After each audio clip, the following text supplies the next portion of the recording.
Buenas tardes a todos y muchas gracias por su presencia, especialmente en estos momentos en que aún tenemos que ir gozados, en que la COVID, si bien parece que está avanzada ya la vacunación, pues todavía sigue siendo necesario mantener las restricciones y desde luego en estas circunstancias es muy de agradecer su presencia, su asistencia en este tipo de actos con todas las constricciones que tenemos que sufrir.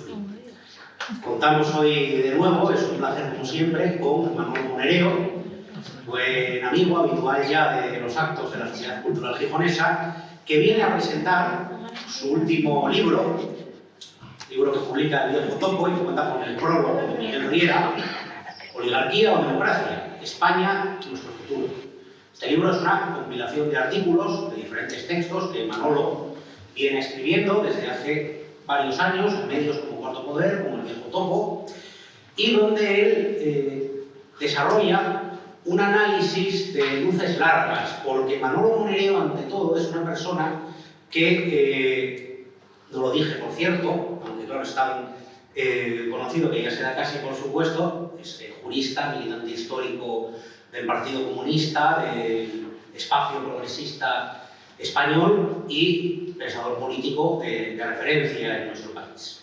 Más allá incluso de la órbita ideológica progresista, yo creo que es todo un pensador político de relieve. Y les decía que en esta obra, en esta compilación de artículos, él disecciona varios temas situándose en esa posición que yo llamaría de luces largas frente a algo que es muy característico de nuestro país, de la sociedad española, que es el análisis dominado por el inmediatismo, dominado por un cortoplacismo que no ve más allá de la acera de enfrente y que lo resuelve todo sin entrar nunca en los temas de profundidad, en los grandes temas que habría que abordar o que habría siquiera que reflexionar alguna vez, o al menos de vez en cuando, para situarnos en el mundo. Y frente a eso, Manolo Monereo es una persona que nos ofrece una teorización, una reflexión acerca de cuestiones de política internacional, de la inserción de nuestro país en ese espacio internacional a través de la Unión Europea. Es sobre todo un crítico de la Unión Europea y un crítico de todo ese proceso de construcción europea que tantas veces se idealiza, que tantas veces parece que somos incapaces de tomar una cierta distancia crítica frente a él, en buena medida por el trauma del franquismo, por ese complejo de inferioridad que todavía arrastramos los españoles, arrastra la sociedad española, quizás viendo en Europa como una especie de solución mágica. Y Manolo, que siempre señala esa diferencia entre una cosa es Europa como realidad histórico-cultural, nosotros siempre hemos sido parte de Europa, y otra cosa muy diferente es la Unión Europea como un determinado proyecto político indisoluble, determinado proyecto político que no se puede desligar de todo lo que fue la reconstrucción europea después de la Segunda Guerra Mundial y la reorganización económica y política que supuso la revolución thatcherista, la revolución neoliberal. Es, como les digo, una persona que ha situado unos elementos para cuestionar cómo se hizo la construcción europea, cómo se hizo el sistema euro, y fue además una persona que trabajó estrechamente con alguien que es uno de los grandes referentes de la política en nuestro país, una persona a la que muchísima gente en este país, sea de la ideología que sea, tiene una enorme admiración, que fue Julio Anguita. Julio Anguita y Manolo Monereo pues, desarrolló un trabajo de pensamiento, de articulación ideológica codo a codo con él en buena medida. De hecho, en el libro pueden encontrar algunos artículos que Manolo coescribió con Julio Anguita y con Héctor Illueca. Héctor Illueca, que es un especialista en el mundo laboral, en el mundo del trabajo, que actualmente forma parte del equipo de Yolanda Díaz en el Ministerio de Trabajo. Bueno, entrando ya en lo que es el libro, yo voy a plantearle algunas preguntas a Manolo y después disponemos hasta las 9 menos cuarto, por la hora de cierre del centro, que vamos a procurar que antes de las 8 pues, cederles ya la palabra a ustedes para que vayan planteándole a Manolo las cuestiones que estimen. Pero para romper el hielo voy a plantearle yo una primera cuestión y es ¿cómo analizaría Manolo las consecuencias políticas de la pandemia, de la COVID? Porque en la pandemia de la COVID, muchísimos especialistas, epidemiólogos, vienen advirtiendo que tiene una estrecha relación con el deterioro medioambiental, con ese fenómeno de la zoonosis, es decir, del paso de los virus de las especies animales salvajes a las comunidades humanas por efecto de la presión sobre los ecosistemas, de todos los procesos de deforestación, fines agrícolas, en definitiva, una degradación medioambiental que tiene como trasfondo nuestro modelo económico extractivista y productivista. ¿Cómo analizarías, Manolo, los efectos de la COVID y qué consecuencias tiene a nivel político y en el presente que ahora mismo tenemos encima? Muchas gracias por esta oportunidad que se me da de nuevo en Gijón y de venir a Asturias. Yo soy un viejo comunista que, a fuerza de serlo, tengo algunas carencias, ¿no? Y yo suelo venir a Gijón y hacer siempre lo mismo, ¿no? Me voy a la casa natal de Jovellano y, como suelo decirle a mis hijos, me voy allí a rezar un rato. Sobre la España que pudo ser y que no fue, y sobre el destino de nuestro país, de nuestro pueblo, que es mi preocupación fundamental. Cada vez lo es más mi preocupación fundamental. Presentar un libro tiene algunos problemas, ¿no? Pero uno de ellos es que uno debe de invitar a la gente a que lo compre. Y entonces, pues yo os invito a comprarlo. Si encima viene uno en un día como hoy en una conferencia y encima tiene que comprar el libro, se puede decir que hay una dosis de masoquismo un poco grande. Pero no tengo otro remedio que hacerlo así para que mi editor esté contento. Que además he publicado ya 5 o 6 libros con él. Se trata de un libro que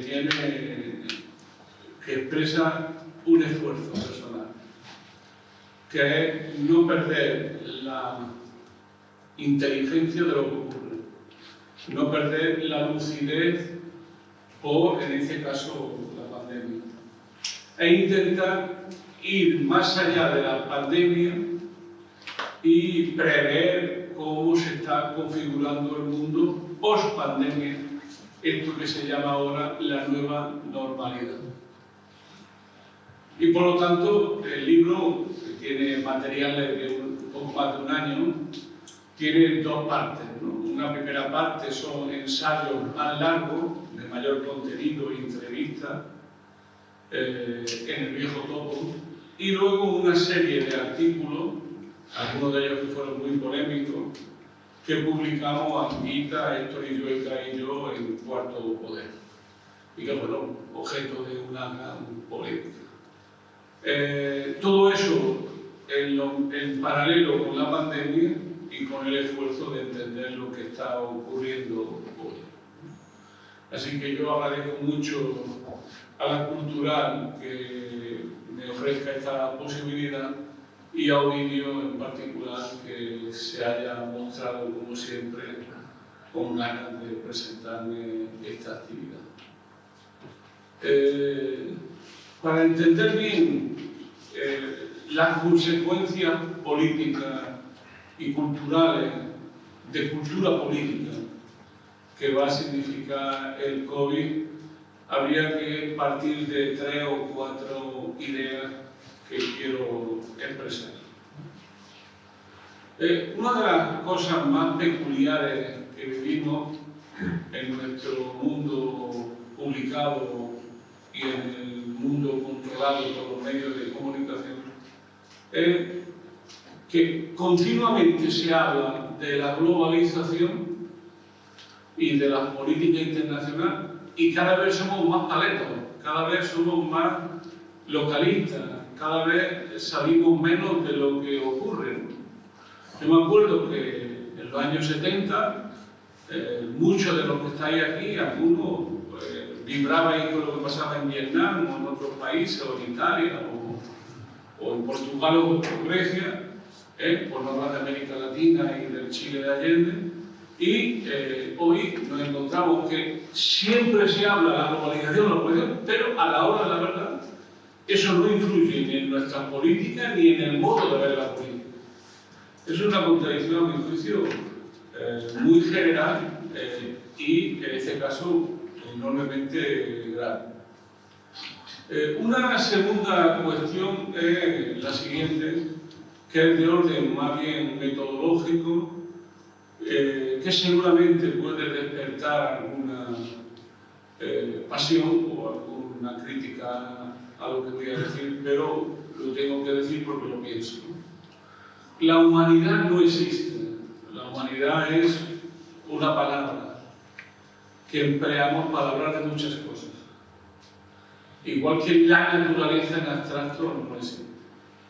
Lo que existe es una especie que llamamos la especie humana, ¿no?, en su infinita diversidad, pero lo que existe en las relaciones internacionales es un sistema de Estado ordenado jerárquicamente. La humanidad, como decía Proudhon, quien habla de humanidad casi siempre te engaña, porque se usa siempre como un instrumento frente a otro.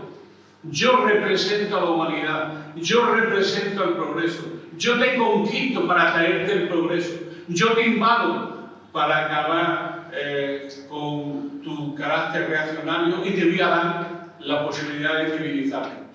Los que hablan de humanidad casi siempre engañan. Y por tanto, en las relaciones internacionales lo que hay es un sistema de Estado donde no todos son iguales y donde hay una ordenación jerárquica, y además hay países que son claramente dominados y hay países que son dominadores. Eso es tan viejo como el mundo, pero sobre todo eso se articula a nivel de la economía global por primera vez en el famoso descubrimiento de América por parte del mundo ibérico. Es decir, el descubrimiento de América se unifica el planeta Tierra y surge un orden internacional dominado, controlado por las potencias europeas. Eso es lo que está cambiando hoy radicalmente. Se está poniendo en cuestión 500 años después. Es decir, 500 años de historia donde Occidente es la humanidad y donde Occidente y sus valores son la cultura y donde Occidente y su estructura de poder son lo que los demás tienen que aspirar a ser y organizar. Esto que se ha llamado el eurocentrismo ha sido el producto de 500 años donde las grandes potencias europeas se repartieron el mundo, lo ordenaron y lo explotaron salvajemente. Lo nuevo que está ocurriendo hoy, que está tan viejo como el mundo, es que una gran potencia que había ganado no solo la Segunda Guerra Mundial, sino que había ganado su enfrentamiento con la URSS y con lo que ellos llamaran el Imperio del Mal, esa gran potencia, por primera vez en los últimos 30 años, se encuentra cuestionada por otra potencia emergente que ya a esta altura prácticamente ya es tan fuerte económicamente como los Estados Unidos. Estoy hablando de China. Y además, no solamente eso, sino que está compitiendo con éxito en todas las esferas donde Estados Unidos tenía una superioridad enorme, en las tecnologías, en las viejas y en las nuevas, en el uso de esas tecnologías y de la investigación científica, en esto que se llama la digitalización y todo lo que hay alrededor, y crecientemente en el uso como hace Estados Unidos, de estas fuerzas científicas como instrumento también en lo que podríamos llamar el relanzamiento de la carrera armamentista, que es justamente lo que estamos viviendo ahora. Es decir, detrás de nosotros, y apenas se habla, lo que hay es una carrera de armamento de enormes dimensiones, donde a la tierra, mar y aire ya aparece algo que ya apareció en los años 60, que fue el espacio, y ahora aparece un nuevo elemento que es el ciberespacio, que es el lugar donde se están enfrentando hoy todas las grandes potencias en su deseo más o menos concreto de obtener la hegemonía y la superioridad. No es casualidad de que esas tecnologías que son enormemente costosas tienen detrás a Estado, sin lo cual eso no sea posible, y además su primer territorio de uso es el territorio político-militar, que es donde estas tecnologías están teniendo un desarrollo enorme, ¿no? La figura, ¿no?, de los drones explica muy bien lo que viene después de los drones, que es la inteligencia artificial y la presencia de artefactos militares que prescinden ya de la persona y que ya se centran en máquinas que actúan sustituyendo a las personas y, por tanto, a los muertos personales. No así a los muertos que son la consecuencia del uso de esas armas, que eso siguen existiendo y bastante. Es decir, hoy un equipo español de 5 soldados son capaces de poner en marcha un dron, salir a las 2 de la madrugada y tener bajo su control 20 kilómetros alrededor de la fuerza que va en vanguardia y ir preparando su intervención prácticamente sin que te des cuenta que eso está ocurriendo. Estoy hablando de un ejército español, que no somos justamente una gran potencia tecnológica. Es decir, para tenerlo claro, lo que ocurra con la humanidad, entre comillas, va a depender de cómo se estructure este sistema mundo que está ordenado jerárquicamente y que hoy está en conflicto, en una guerra que lleva ya años en marcha y que no ha hecho nada más que empezar y que puede durar a lo largo de varias generaciones. Eso es la primera idea importante. ¿Qué es lo que plantea la pandemia? Lo que plantea la pandemia es un segundo rasgo de la situación que vivimos, que es el incremento exponencial de los datos que nos dicen que la humanidad está viviendo una crisis ecológico-social de grandes dimensiones. Es decir, esto no es nada más que la consecuencia, o una consecuencia más, de unas relaciones conflictivas cada vez más fuertes entre la especie humana y sus relaciones con el medio ambiente del cual formamos parte.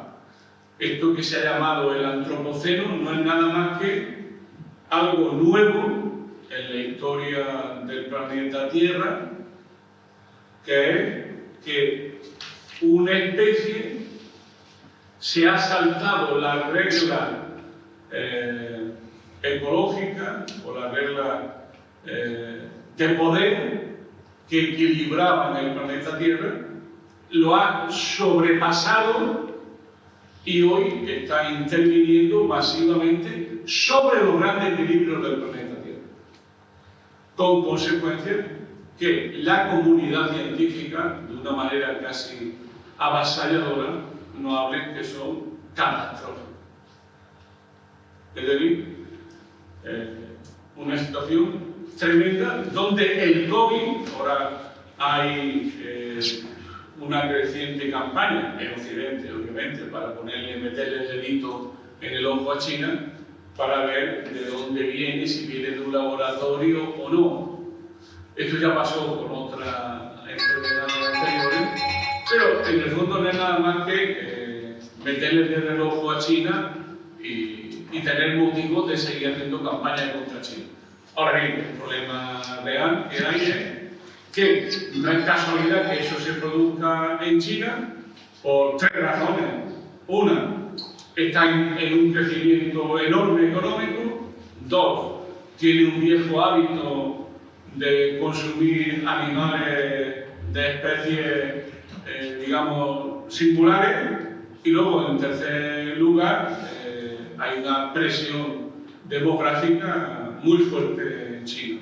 Eso lo hace de que China necesita, con su modelo de crecimiento, una enorme cantidad de insumos energéticos, agrícolas, etc., para mantener una población en crecimiento y una economía que es la única economía que ha salido realmente de la crisis del coronavirus. Todas las demás están tocadas, pero la única que realmente está saliendo en serio de la crisis es China. Y luego hay un tercer elemento que convendría citar y que tiene que ver con estas tres partes que yo voy diseñando de este planeta Tierra, ¿no? Que es el incremento vertiginoso de las desigualdades en la Tierra. Es decir, por decirlo claramente, ¿no? Este mundo es cada vez más ancho y ajeno, más desigual y a su vez con mayores problemas medioambientales que empiezan ya a derivar hacia problemas políticos militares. Lo que se llama la trampa de Tucídides en la academia. Es decir, en la academia se habla de trampa de Tucídides con el viejo historiador de la guerra del Peloponeso. Se habla de eso fundamentalmente por una razón no menor, y es que los conflictos entre las grandes potencias muy poquitas veces se han resuelto sin una guerra. Entonces, hablar de trampa de Tucídides es: vamos a entrar en un camino largo y tortuoso donde al final el conflicto chino-norteamericano se resuelva militarmente en una guerra directa o por personas o por Estado interpuesto. Ese es, yo creo, el primer gran problema que habría que analizar. Hay un segundo problema que también ha esbozado Ovidio, que es, lo diríamos así, la Unión Europea en este proceso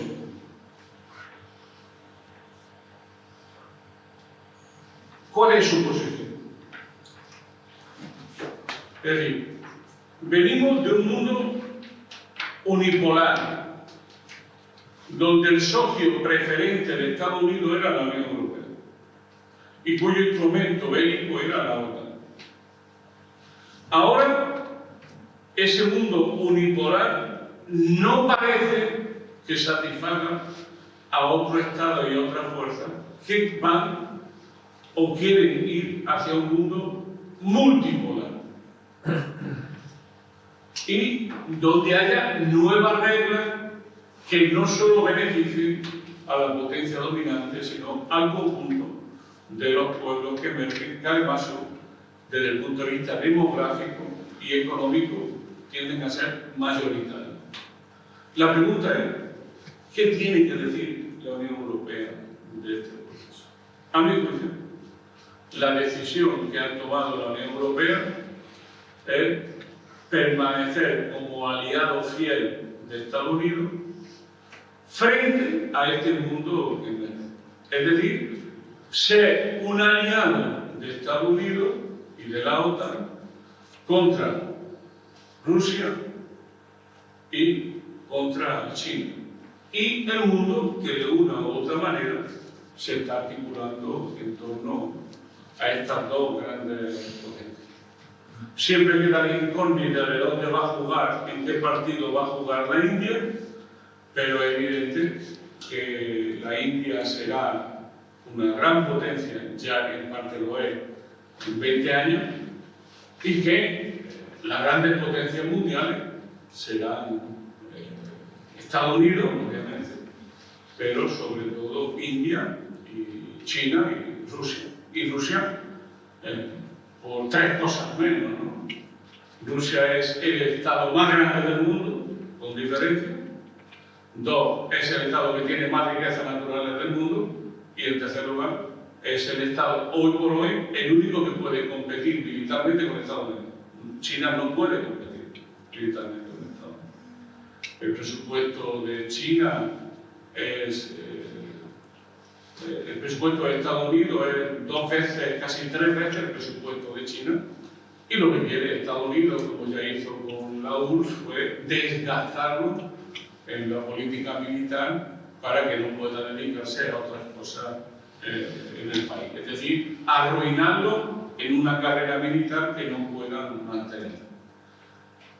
Bueno, en ese contexto, que yo le doy una enorme importancia, tiene que ver el otro lado de la cuestión, las enormes desigualdades, crecientes desigualdades, que antes he dicho, que en Europa al final se van articulando entre un centro, que voy a llamar el centro, lo que llaman el núcleo, que sería Alemania, Austria, el Benelux, ¿no? Que sería el gran centro que históricamente siempre ha sido dependiente del banco alemán, y luego dos periferias, ¿no? Una periferia en el sur, muy dependiente económicamente de Alemania, y otra periferia en el este, que en este momento, a mi juicio, está saliendo ganadora de la crisis post-COVID. Es decir, lo que veo es una Europa que se ve articulada con un gran consenso en torno a la política exterior norteamericana y para reforzar la OTAN. Y por otro lado, veo que el eje de Europa está cambiando hacia el oeste-norte. Es decir, los países del sur, a mi juicio, van a estar siendo desconectados de las grandes líneas y decisiones de la Unión Europea, y sobre todo, a mi juicio, son países que van a tener enormes dificultades en el futuro para encontrar un modelo productivo capaz de situarse bien en esta Europa que he dicho que está en transformación. Luego hay una tercera cuestión. No quisiera en mi intervención sobrepasar las 8 y voy a intentarlo, por la idea de que haya 3/4 de hora para el debate. Hay otra cuestión que curiosamente a mí me impresiona que no se debata, ¿no? Que es esto de qué papel va a jugar España en la nueva división del trabajo que se está articulando en la Unión Europea. Ese es para mí el gran problema fundamental en nuestro país. El mundo está cambiando radicalmente.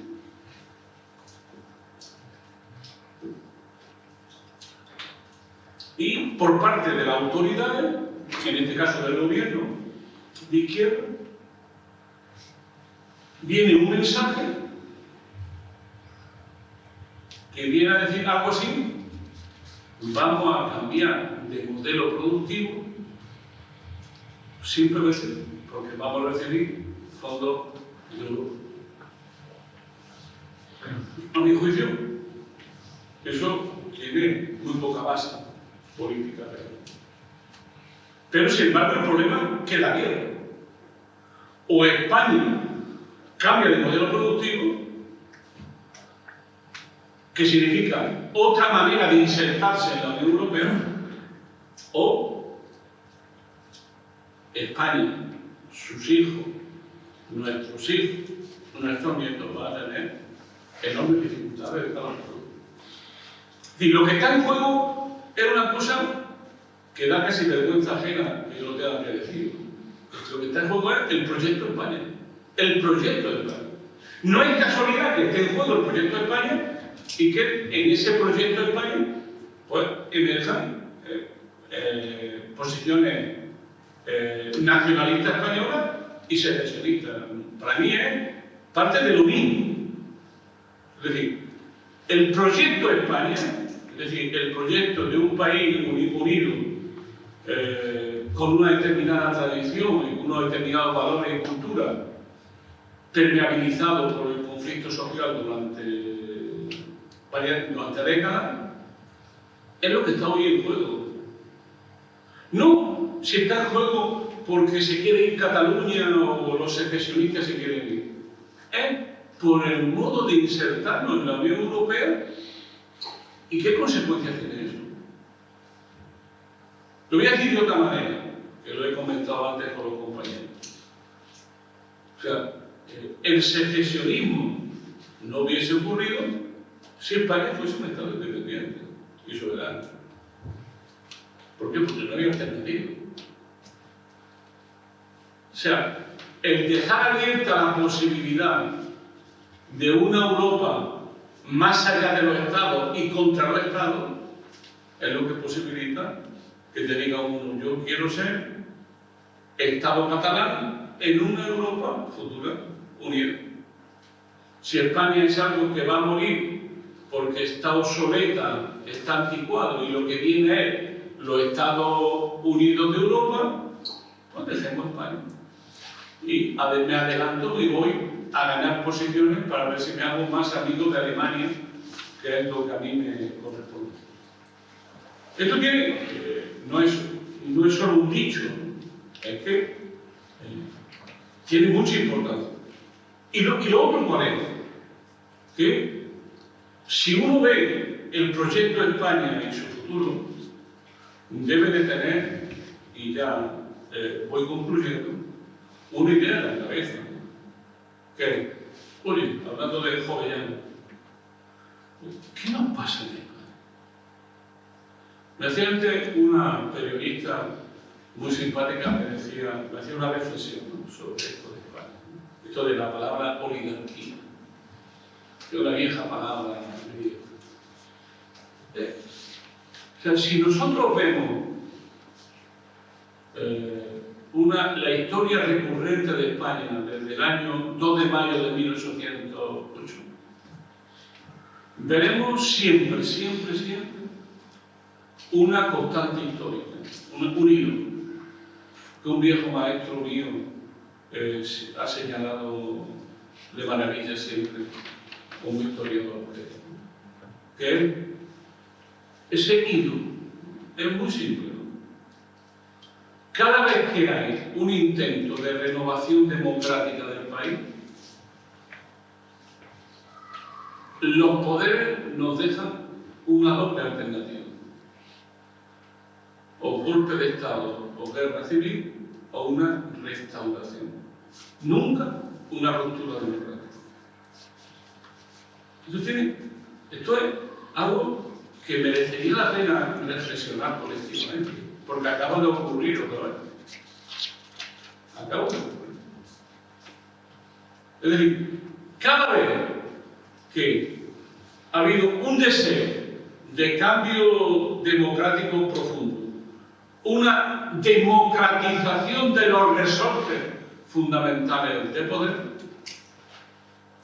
en ese momento la oligarquía omnipotente y omnisciente ha terminado siempre por ofrecernos una doble vía: o te doy un golpe de Estado, o te doy una guerra civil, o te amenazo con una guerra civil, o tú tienes que hacer una restauración.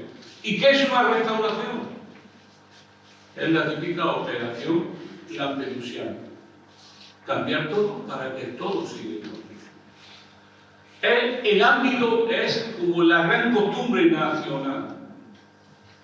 Aquí, y ya termino, para llegar, para que ustedes puedan intervenir, aquí, un 15M de hace 10 años, responde un movimiento social con una cierta dosis de indignación, responde a lo que ellos mismos llamaran de un golpe de Estado. Es decir, del uso de la crisis para golpear fundamentalmente a las capas medias y a las familias trabajadoras. Es decir, en España se usa la crisis, se hace un uso alternativo de la crisis con la perspectiva de golpear los derechos sociales y, a mi juicio, abrir una crisis constitucional. ¿Por qué? Porque se rompe el pacto social de la transición. Es una cosa curiosa en lo que nos pasa, ¿no? Al final, el movimiento 15M y Podemos se plantean que son los que quieren cambiar de régimen político, cuando la verdad nunca fue esa. Quien cambia de régimen político es los que rompen el pacto social que hizo posible la transición. ¿Y ese pacto social qué era? Digámoslo sin mucho miramiento. Yo no toco la estructura del Estado y especialmente la monarquía, tú me reconoces los derechos sociales y sindicales. Acordaron que ya Anguita, hace muchos años, sacó este tema y dijo: yo que me he hartado de defender la Constitución española, cada vez me doy más cuenta que las políticas neoliberales están desnaturalizando la Constitución española. Y llegará un momento en que, si esta Constitución no sirve para defender los derechos de los trabajadores, ¿por qué tengo yo que defender a la monarquía española? Y no me planteo un nuevo régimen republicano. Pues bien, esta actitud por parte de la derecha y de las políticas que organizó Mariano Rajoy, que a mi juicio fue un golpe de Estado contra la Constitución vigente del 78, tuvo una respuesta popular de enorme dimensión. Ahora se conmemora el 10º aniversario. Lo más significativo no fue la indignación. Lo más significativo ni siquiera fue el sufrimiento de un líder poder. Lo más significativo fue la reacción de los poderes frente a ese movimiento. O sea, rápidamente el régimen se dio cuenta que en ese momento, y he vuelto a mirarlo en estos días para prepararme esta intervención, en torno al 80% de la población española estaba de acuerdo con la plataforma del 15M. Y está escrito también, hubo que hablar con el rey para decirle: o te vas pronto o te cargas la monarquía como padre. Por cierto, quien hizo eso fue básicamente Felipe González y Alfredo Pérez Rubalcaba. Digo, pues como está escrito, se puede contar. Es decir, que en un momento determinado, lo que más sorprende entre ellos, los propios dirigentes del 15M y de Podemos, es la violencia, la hondura de la reacción de los poderes del Estado contra este movimiento y contra lo que le sucedió. Que era un movimiento, hay que decirlo, con una plataforma programática, yo diría que lo caracterizaría como de reformismo moderado. Ni siquiera eso era posible. No solo ocurrió que rápidamente ellos sacaron otro partido para evitar el desastre por el centro, que fue Ciudadanos, sino que hoy sabemos que en los aparatos del Estado y en eso que se llaman las cloacas, estuvieron dedicadas durante años con dinero público a conspirar contra este movimiento de indignación. Y por lo tanto, lo que vemos de nuevo es una enorme reacción de los poderes. ¿Qué quiere decir? Que de nuevo han triunfado. ¿Por qué? Porque lo que te dejan es por restauración. Hombre, no diré que golpe de Estado, pero más bien por restauración o te va a enterar. Yo creo que si vemos la aventura de Podemos en esta historia, no creo que nadie me pueda desmentir de que el te va a enterar ha funcionado hasta el punto que el fundador del asunto ya está en su casa. Fijaros, sí. Ahora bien, ¿qué pasa? ¿Qué le pasa a un país cuando una renovación democrática es frustrada o impedida? Inclusive derrotada. ¿Qué pasa? Este país ya no queda igual.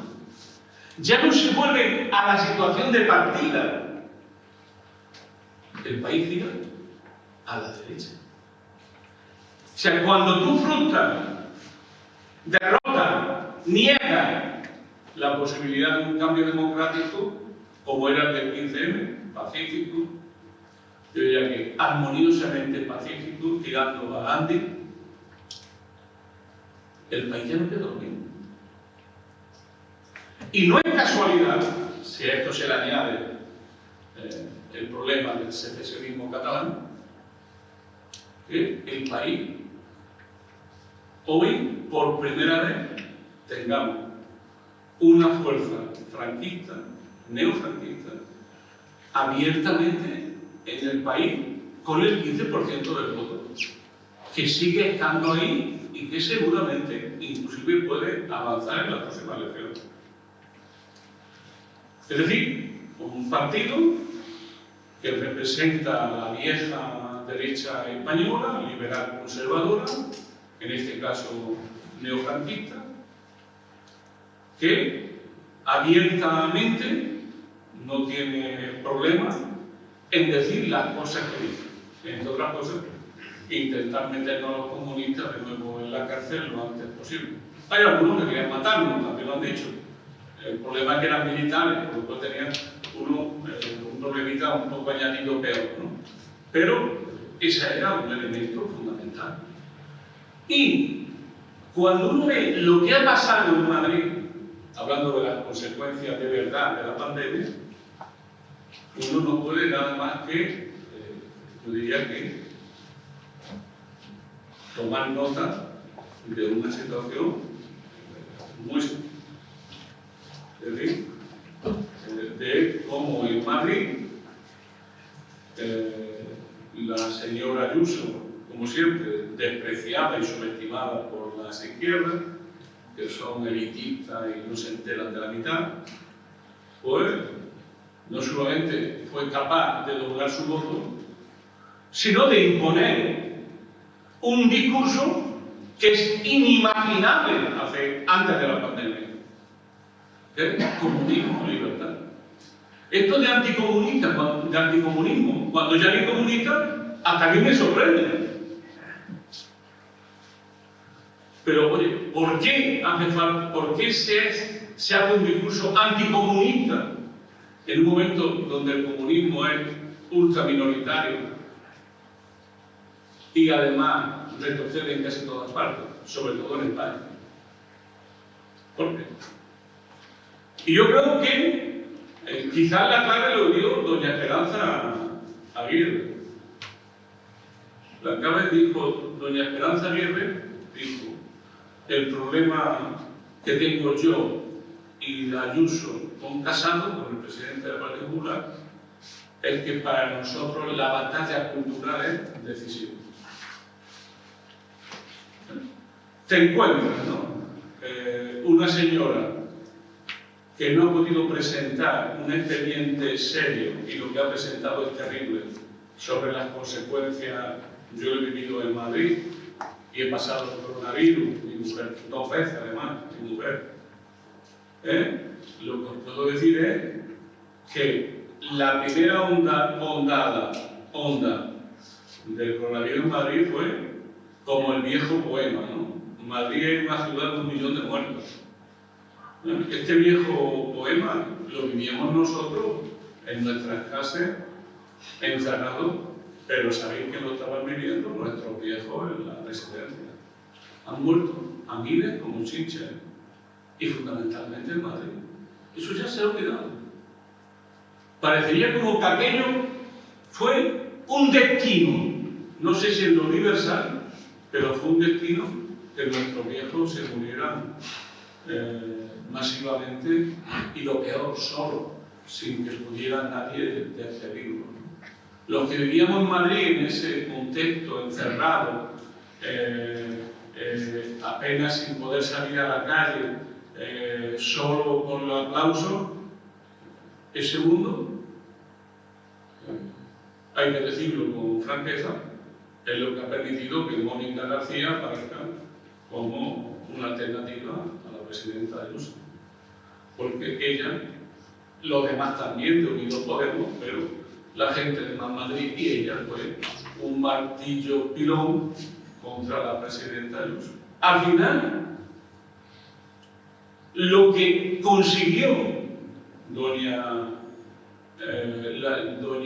la señora Ayuso, nuestra doña, fue algo tremendo, que es convertir las aspiraciones de salida de la pandemia en un mensaje de libertad de consumo.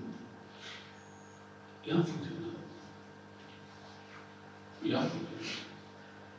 Por lo tanto, mañana me toca hablar en Oviedo después de las elecciones en Madrid, que algo contaré allí, algo contaré aquí, pero creo que ese es el marco donde estamos. Con un problema real, que es que, como hemos comentado hoy con los compañeros a fondo, nadie sabe todavía qué va a pasar con la pandemia.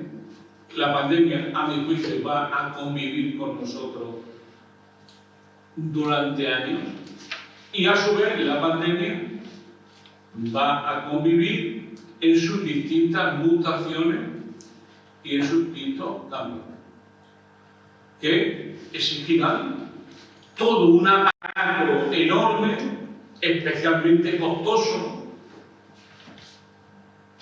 sanitario, de protección de las poblaciones, especialmente de las más debilitadas, que en un momento como este están viviendo de una manera muy seria la situación. Pero con un problema enorme. Ahora se habla mucho de fondo, luego podemos entrar en ello, ¿no?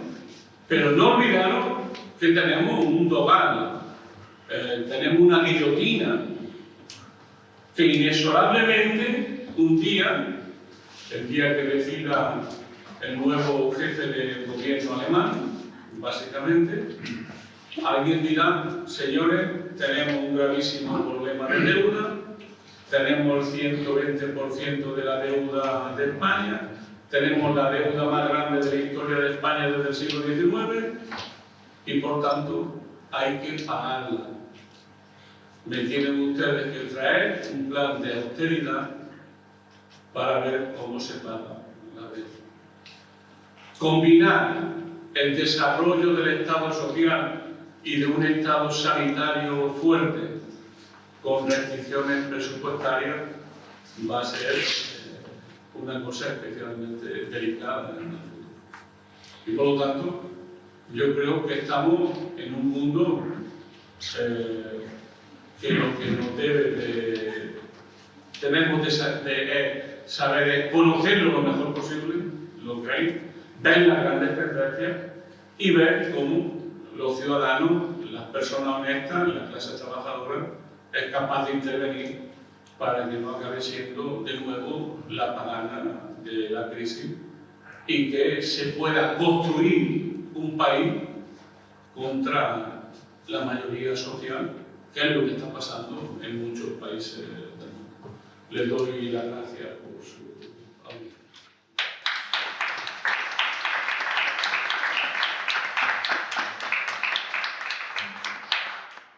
Bueno, Manolo les da las gracias y ahora les doy la palabra si alguno quiere intervenir.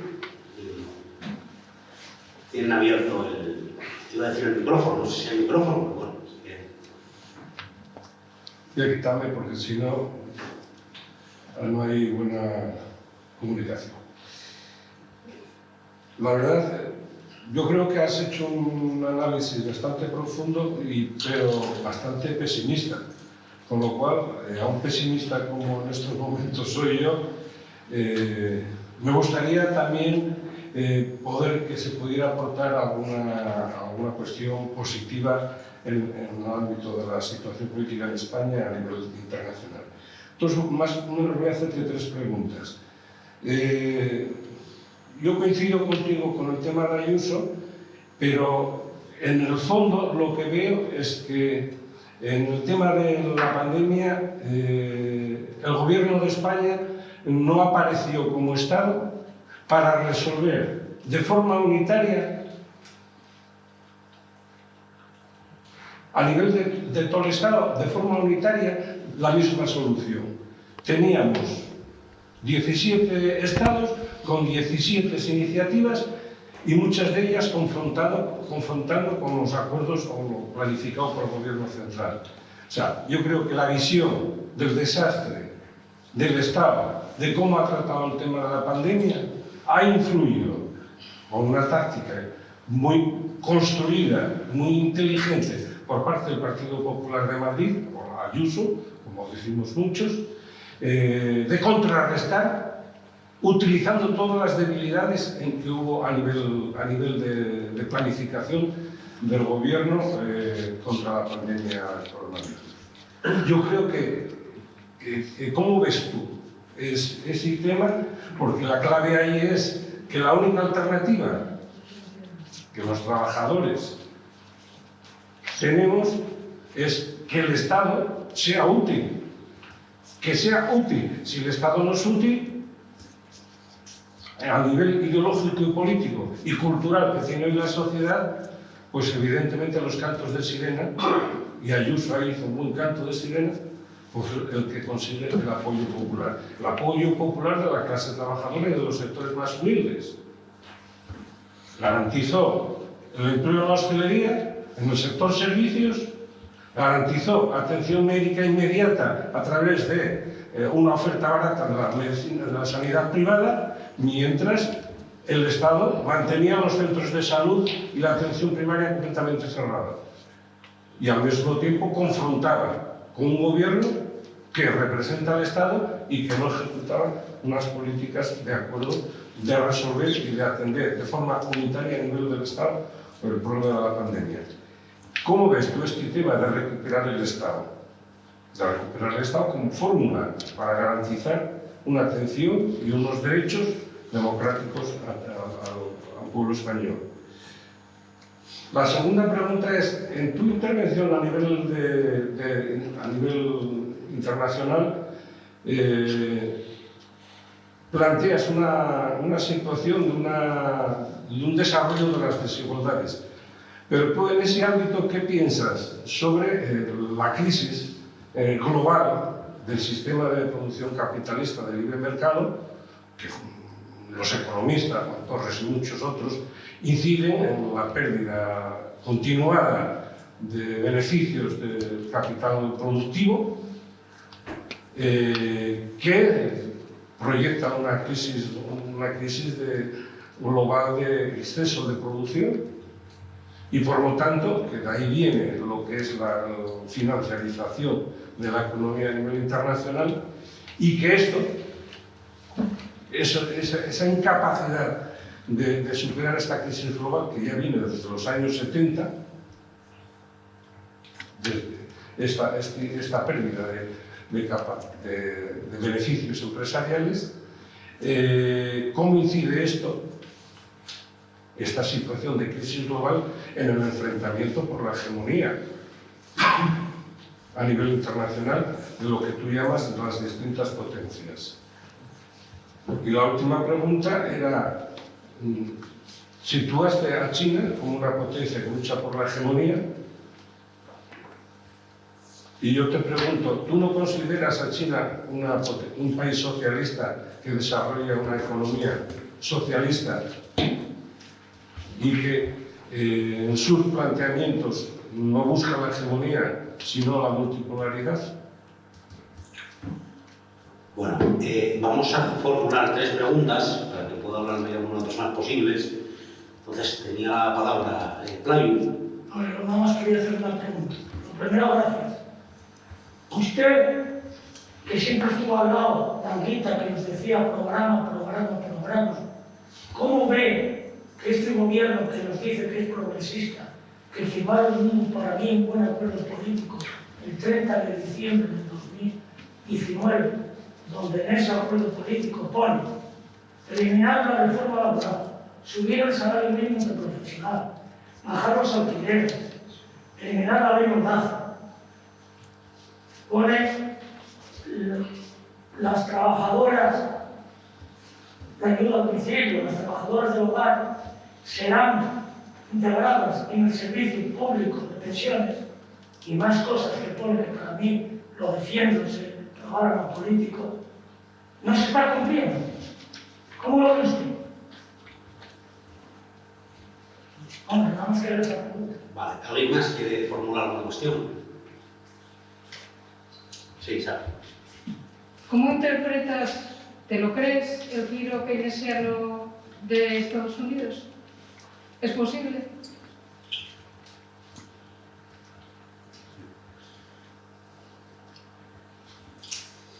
Voy a empezar desde España y luego al mundo mundial.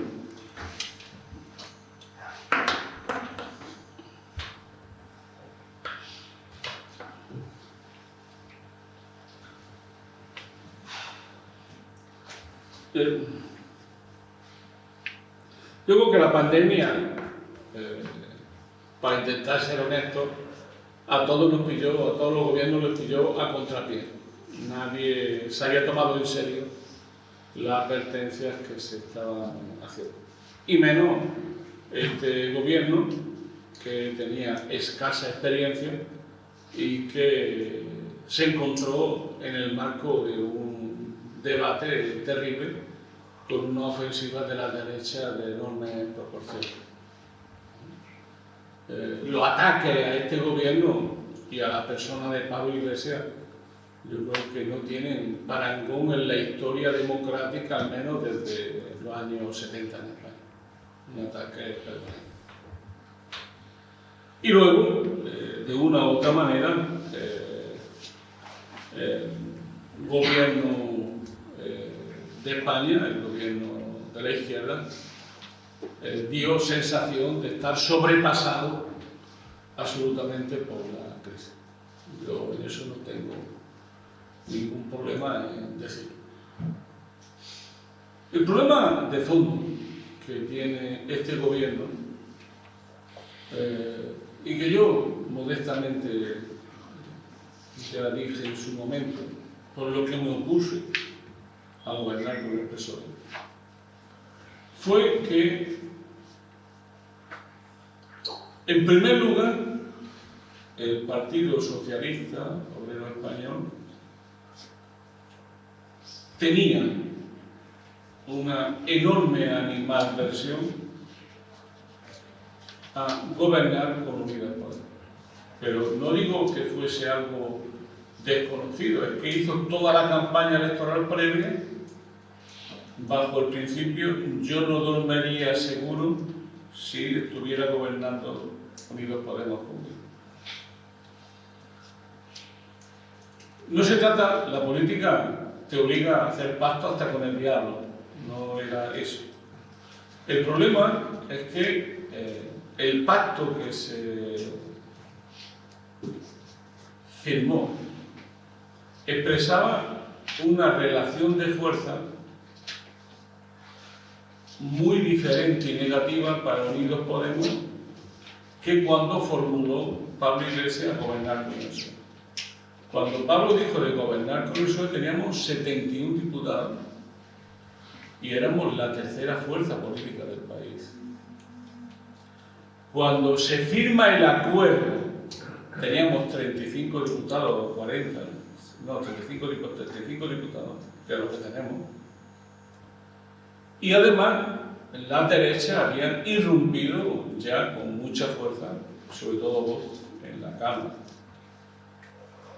Y en tercer lugar, es que, por así decirlo, el programa firmado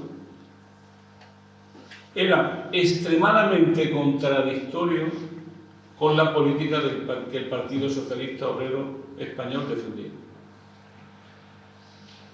Se puede decir que era una unidad basada en la debilidad, no en la fuerza. En dos debilidades. La del Partido Socialista Obrero Español, que no tenía unos ciudadanos para pactar, que era su verdadera estrategia, y la debilidad de una fuerza política como Podemos, cuya hora mejor ya había pasado y que había perdido la mitad de los diputados en 2 elecciones consecutivas. Claro, ¿qué ocurre? Que a la hora de la verdad, cada decisión que se tomaba positiva costaba tanto que al final se tomaba la decisión, Pablo Iglesias iba a los medios de comunicación a denunciar al gobierno, de donde él era miembro, y ya por si fuera poco, una vez que salía la medida aprobada en el Boletín Oficial del Estado, lo hacía casi imposible el acuerdo. Hablo, por ejemplo, del ingreso mínimo, que se explicó como aquello que se llamó el escudo social, y ha habido medidas positivas de ese escudo social, claramente positivas, pero que la parte central, que era el ingreso mínimo vital, que iba a significar un nuevo pilar en el estado del bienestar y que iba a afectar a 2 millones de familias, hoy se calcula que no llevan a 180.000 personas, 200.000 personas. Y que va a haber una moción en el Parlamento para modificar. Así es todo. Es decir, por lo tanto, estamos llegando ya a una situación donde hay que evaluar qué es lo que ha supuesto para Unidos Podemos gobernar y si no ha llegado la hora de hacer un nuevo pacto, porque han pasado muchas cosas después de la pandemia, y si no es posible un nuevo pacto, plantearse salirse del gobierno. Pero eso, esto es como las huelgas. Es muy fácil empezar una huelga, pero saberla terminar es una cosa muy difícil. Y uno no puede salirse del gobierno después de estar 2 años pidiendo gobernar. Y por tanto hay que tener una serie de equilibrio político para hacerlo. Y por tanto, mi opinión es que en gran parte la salida de Pablo Iglesias es la llegada a un límite en el gobierno con el PSOE. Uno le puede dar todas las vueltas que quiera, hasta entrar en el territorio de lo personal y subjetivo. Pero es evidente que Pablo no podía estar todos los días en los medios de comunicación oponiéndose a su gobierno y continuar mucho tiempo en el gobierno. Lo que ha hecho ha sido salirse, jugársela, como siempre hace Pablo, con valentía en las elecciones de Madrid, pero ha dejado un vacío que yo no veo que tenga hoy una respuesta seria. Hay que darle tiempo al tiempo. Porque el problema está en el Estado, como tú decías. Es decir, es posible democratizar el poder económico, ¿o no? De otra manera, el modelo productivo, el modelo de desarrollo productivo, hay que tenerlo claro, es un modelo de poder siempre. Lo que concreta un modelo productivo es un modelo de poder y un determinado tipo de empresariado y de empresa y de su articulación territorial. Eso tiene dos caras, el modelo productivo. ¿Cómo te inserta en Europa, o sea, en el mercado mundial? Y luego, ¿qué política realiza desde el propio gobierno? En España hay algo que nadie pone en duda, que hay un tipo específico de capitalismo, que en Estados Unidos se llama capitalismo de amiguetes. Es decir, un capitalismo concesional que vive fundamentalmente del aparato del Estado y del gasto público. Es una cosa paradójica. Y además, donde más será ese modelo es en Madrid, curiosamente, que son los campeones del neoliberalismo. Por otro lado, atacan a fondo la intervención del Estado y por otro lado, siempre tienen la mano puesta para recibir. La corrupción no es algo de que los seres humanos somos corruptos y nos corrompemos. Es sistémica. Es decir, solamente es posible este tipo de capitalismo cuando tiene medio ese capitalismo para comprar a la clase política, para financiar sus campañas electorales y luego controlar los medios de comunicación. Es decir, vivimos en un país donde la banca y las grandes empresas están sentadas en los consejos de administración de todos los medios. En la campaña de Madrid hemos tenido que ver a la señora Ayuso llegando a un acuerdo con la editorial Planeta para financiar la comunidad, una universidad privada de la editorial Planeta. Es decir, para que este capitalismo funcione, hace falta que el Estado sea capturado por ese capitalismo, por la élite económica, y que el poder económico prepondere. No lo voy a explicar mucho más. Lo he escrito en artículos largos, salió el último largo en el público sobre el tema. Los fondos europeos. ¿Qué son los fondos europeos? La transferencia de dinero público para la empresa privada. La pregunta es, ¿quién decide y a dónde va a ir ese dinero? ¿Quién va a decidir? El gobierno. ¿Y a dónde va a ir? A los grandes oligopolios que hoy dominan la economía española.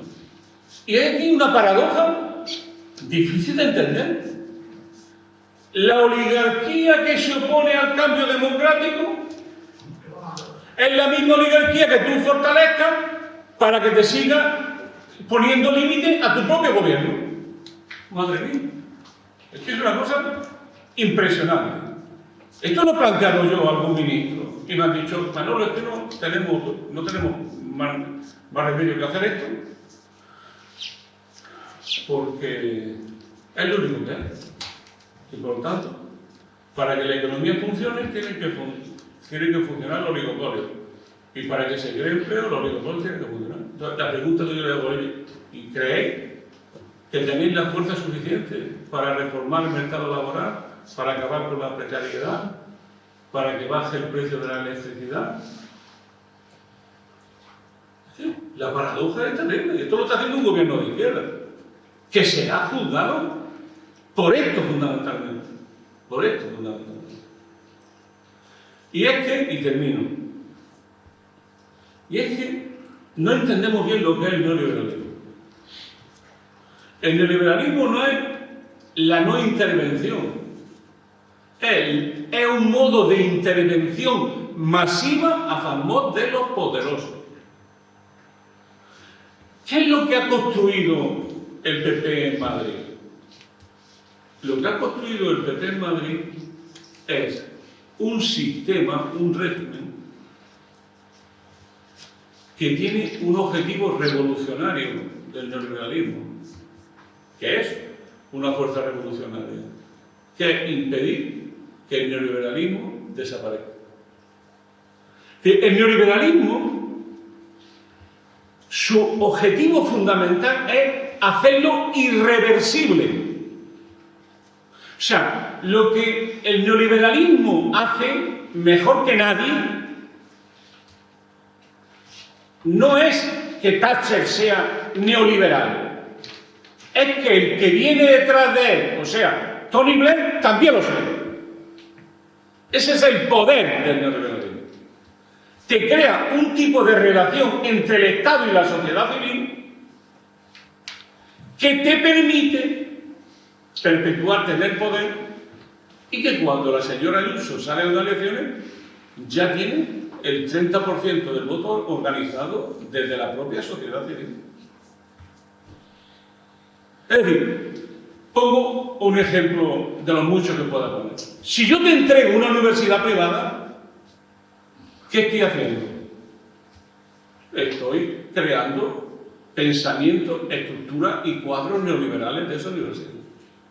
Si yo, por ejemplo, defiendo masivamente la concertada hay muchas cosas, pero cada vez que se moviliza la concertada en Madrid, son miles de personas que se movilizan. Padres que usan a los niños, que hablan de los niños en la escuela diciendo que se va a acabar con la religión en la escuela. Es decir, hay todo un tejido social organizado desde el poder que defiende el neoliberalismo. Universidades, congregaciones, escuela concertada, aparatos de televisión que los doy a los amigos, aparatos de radios que se las doy a los amigos, financiación de todo lo que signifique pensamiento neoliberal, ataque al socialismo, ataque a la cultura de izquierda, financiar editoriales que te hacen una visión revisionista de la guerra civil española. Todo eso es lo que ha hecho en esta batalla cultural la señora Ayuso. ¿Es China un país socialista? No lo creo, sinceramente. Ahora bien, ¿es un país capitalista? Tengo mi duda. No puedo decir nada más que lo que sé. Y mi impresión es que fue un país socialista, para bien o para mal de los chinos, ahí también tienen ellos distintas versiones, pero que yo digo lo que dice Deng Xiaoping, decía Deng Xiaoping, nada de lo que estamos haciendo hubiese sido posible si aquí no hubiese habido una revolución socialista.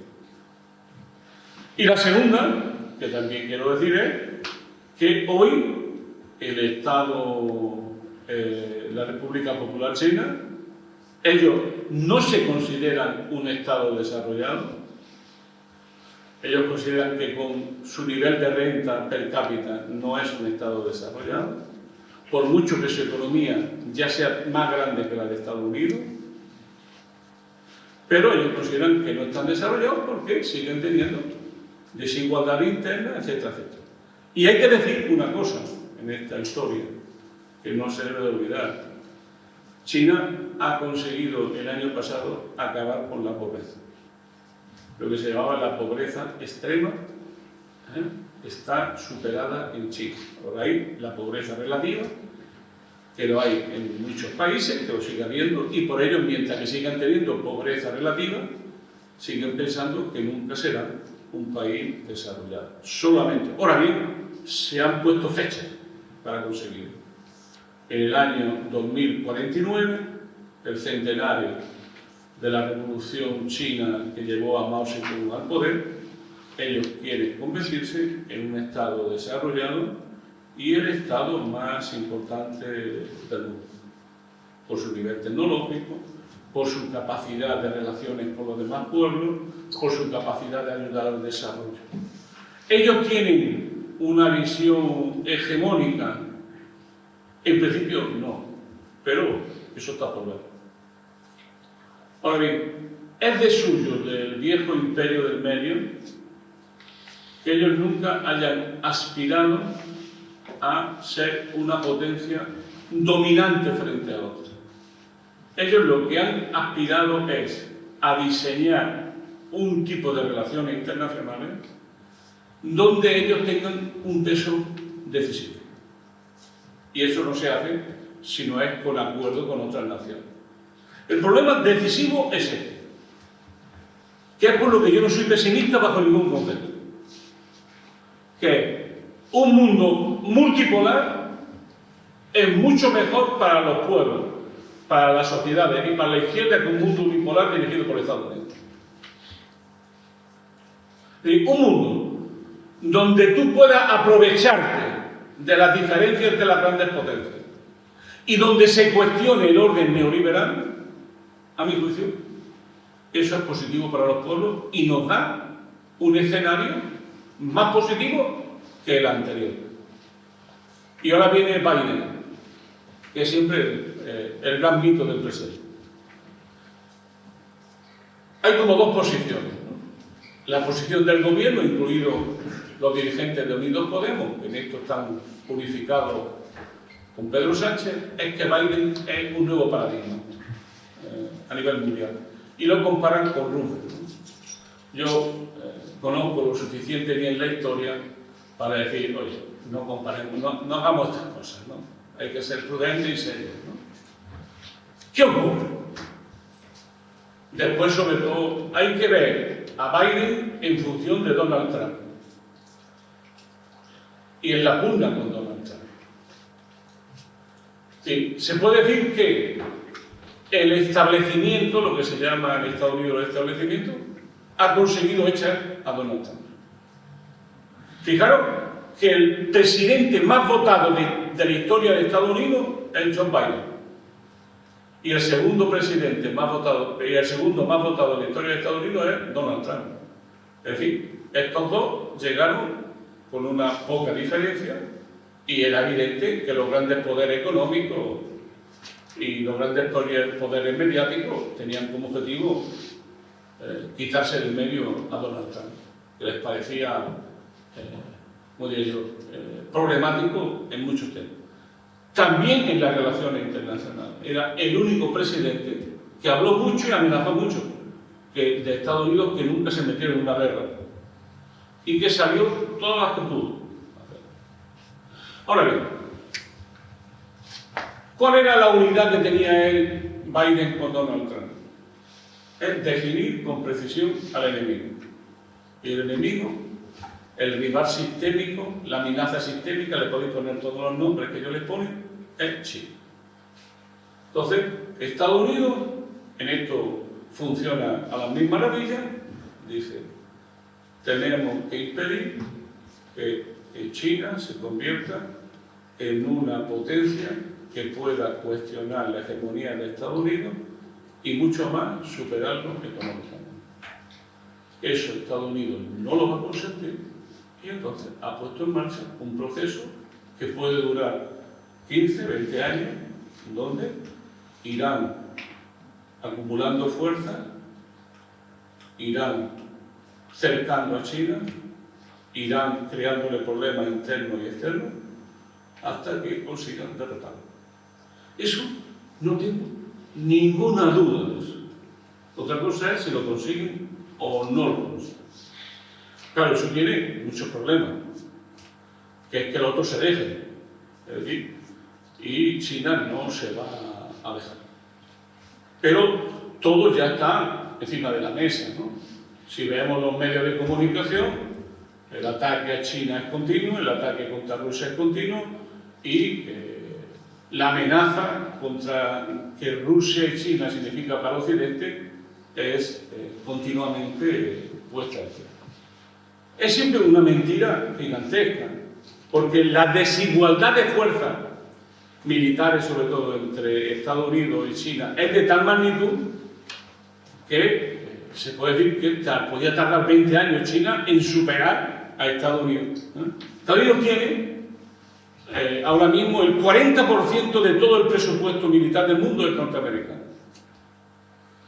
Y en torno al 65% de todo el presupuesto militar del mundo es la OTAN.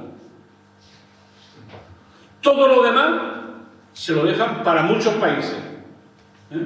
Y el segundo país es China, que tiene un presupuesto 2 veces, casi 3 veces menor que Estados Unidos.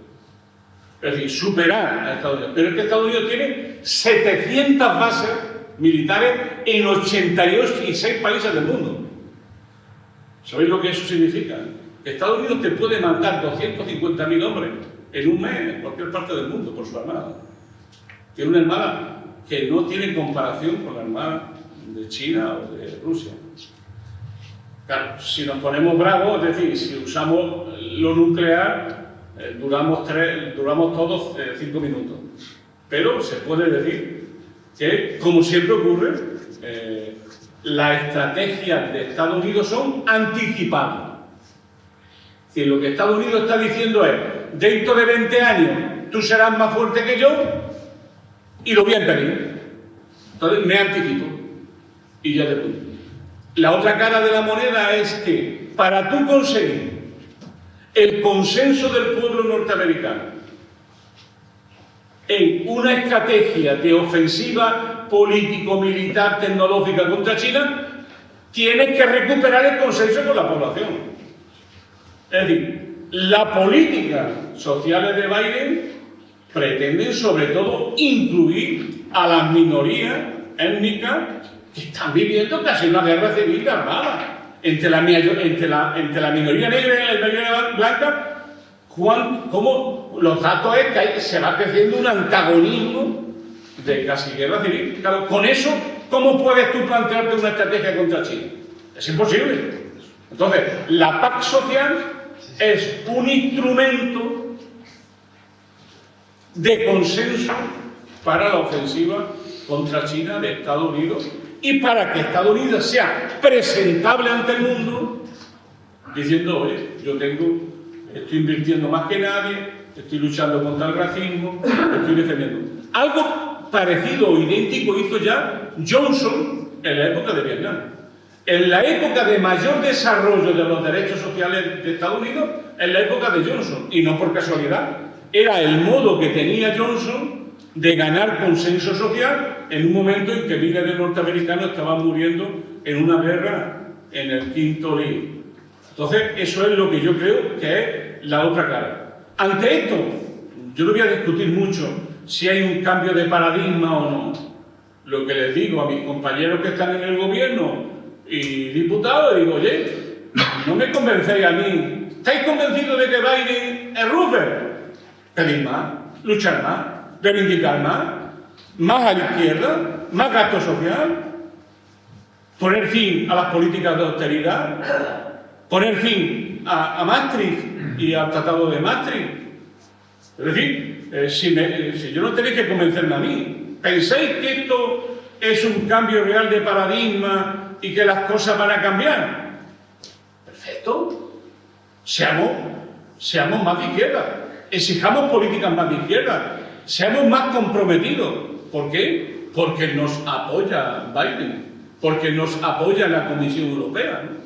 Esto está escrito en los papeles de la última asamblea de Podemos, ¿no? Si ellos creen que la Comisión Europea se ha hecho reformista, si ellos creen que se ha hecho reformista también Biden y que están dispuestos a hacer políticas keynesianas avanzadas, pues mira, yo no voy a discutir, yo me muestro escéptico, creo que no es así, pero a quien Dios se lo dé, Biden se lo bendiga. Entonces, desde esa perspectiva, sí me parece natural decir, oye, si queréis realmente políticas keynesianas, vamos a acabar con las políticas de austeridad y vamos a poner fin a los tratados que consolidarían esta política de austeridad. Vamos a volver a acabar con el artículo 135 que modificamos y vamos a crear un Estado y vamos a reforzar constitucionalmente los derechos sociales para impedir que la sanidad se pueda privatizar o que se puedan privatizar nuestras pensiones. No sé si entendéis lo que quiero decir. Lo que veo es que cada vez es más difícil la reforma en el debate del Consejo de Ministros, que cada vez, como ocurre por ahí, la gente no acaba de ver por los barrios de Madrid dónde están las políticas de izquierda y dónde están las políticas sociales avanzadas. Y bueno, yo espero que si ellos llevan razón y efectivamente el reformismo ha vuelto y que todos estamos cuestionando el neoliberalismo, pues bienvenido sea y espero que lleven razón, ¿no? Yo lo único que muestro es que me parece un poco excesivo. Y casi a la hora, ¿verdad? Bueno, quedarían 5 minutos para la hora límite, entonces vamos a permitir una pregunta, pero rápida. Sí. ¿Qué papel cree usted que van a jugar América Latina, África y Oceanía? Que parece que están fuera del juego. Oceanía no. Todos están dentro del juego. Lo que pasa es que unos actúan como actores de reparto y otros actúan como secundarios y otros actúan como actores protagonistas. Oceanía es protagonista. O sea, la estrategia de aislamiento y cerco y asedio de China requiere una estrategia norteamericana activa en Asia. Y para esa estrategia norteamericana ellos tienen ya una cosa que se llama el Grupo de los Cuatro, y ese Grupo de los Cuatro es India,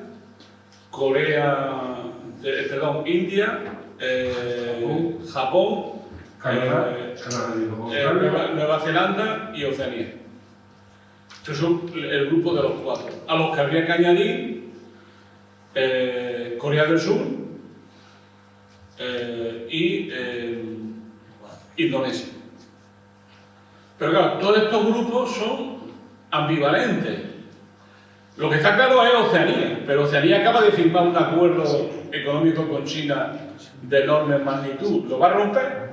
Eso está por ver. Hay un tratado firmado por China con todos los países prácticamente de Asia, menos Estados Unidos, de libre comercio. ¿Eso se va a romper? Estados Unidos está por romperlo, porque además no está en ese tratado, no quiso Donald Trump meterse en ese tratado. Es decir, y luego India es siempre un aliado, como diría yo, difícil de acoplar, ¿no? Ten en cuenta que en el 40 de este siglo superará en habitantes a China. Entonces, y que el crecimiento de las políticas de derecha y nacionalistas en China avanzan viento en popa en este momento. Entonces, desde esa perspectiva, Estados Unidos va a jugar lo que yo llamo una estrategia trilateral. Una estrategia trilateral significa Canadá, Estados Unidos, Europa como aliado decisivo y la OTAN como cobertura global, y luego buscamos un acuerdo específico con mi aliado, que es un protectorado norteamericano, Japón, con mi aliado de Oceanía y mi aliado de Corea del Sur, que es otro protectorado también militar de Estados Unidos. Yo creo que ese es el pacto global que Estados Unidos está cimentando. Luego está el problema de África y luego está el problema de América Latina. Como veréis, a pesar de que se decía que un ciclo de izquierda se había terminado, lo que parece que se está reanimando un nuevo ciclo de izquierda en América Latina. ¿Esto qué significa? Dos cosas. Que no lo hicieron tan mal los gobiernos que hicieron el ciclo anterior, porque la gente lo echó seguramente por razones diversas, pero cuando han intentado imponer políticas neoliberales, la gente lo ha rechazado y lo ha echado. Y por lo tanto, sobre todo el retorno del MAS a Bolivia y de la mayoría del MAS a Bolivia da una señal inequívoca de que los cambios que se estaban haciendo en América Latina tenían raíces. Y luego, raíces sólidas. Y luego, otros procesos como los de Perú. Yo he dedicado un par de años de mi vida a eso. a Perú, puedo decir que hasta a mí me ha sorprendido Pedro Castillo los votos que ha tenido hasta el final. Por lo tanto, a mi juicio, siguen siendo América Latina una zona de dinámica política y que al final la partida va a estar muy marcada fundamentalmente por Brasil. Es decir, si Lula retorna o no retorna al gobierno, al poder en Brasil. Eso significaría algo muy importante para toda América Latina porque esa es la gran potencia. Y termino con África, ¿no? El problema que hay es que, por así decirlo, los problemas económicos, militares y demográficos de África son enormes. Es decir, fijaros bien, no quiero meter cifras que no puedo controlar, pero que Nigeria será la población que seguramente más crezca del mundo en los próximos 20 años. Y podemos estar hablando en Nigeria, dentro de unos años, de un país de 300 millones de habitantes, de 270, de 300 millones de habitantes, en lo que las Naciones Unidas van estudiando los temas demográficos del mundo. Es decir, la presencia de pueblos muy desiguales, con grandes problemas de todo tipo en África, va a seguir siendo un problema para Occidente, en lo que a Occidente más le preocupa, que es la emigración. Claro, el problema de fondo es que la emigración será un problema siempre. ¿Por qué?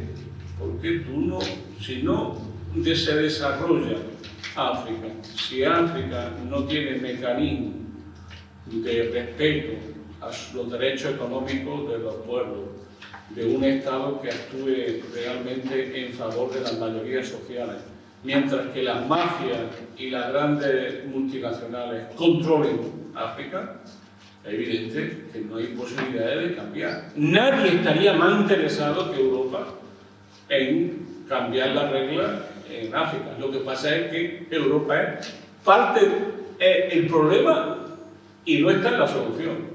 ¿Por qué? Porque esas grandes empresas son transnacionales, muchas de ellas europeas, y porque son antiguas colonias europeas, y porque Francia sigue mandando, Gran Bretaña sigue mandando, y donde la situación económico-social es muy grave. Por lo tanto, termino, mi opinión es que van a seguir siendo algo muy importante y cada vez lo serán más en las relaciones internacionales. Pero en esto se puede hablar de los chinos y decir lo que se quiera de los chinos. Pero los chinos te hacen una cosa muy simple. Te reúnen a todos los jefes de Estado de África y les compran todo lo que estén dispuestos a vender. Así de simple. ¿Por qué lo hacen? Porque les interesa. No estoy hablando de que sean los hermanos la Ursulina. Porque tienen intereses estratégicos también. ¿Y por qué?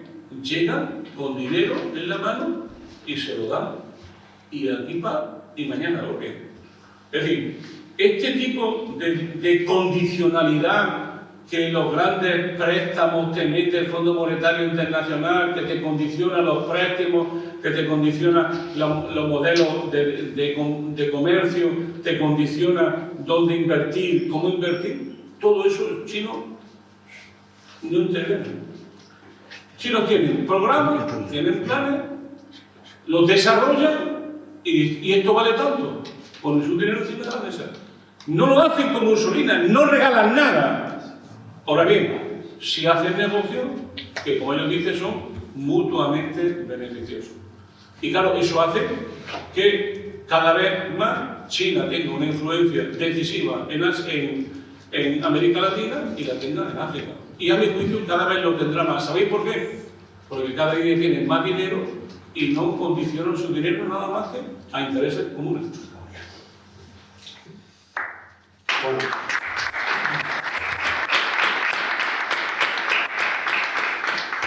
Lamentablemente, aunque esto daría para un auténtico ciclo, pues tenemos que dejarlo aquí. Muchas gracias a Manolo y muchas gracias a ustedes por su asistencia.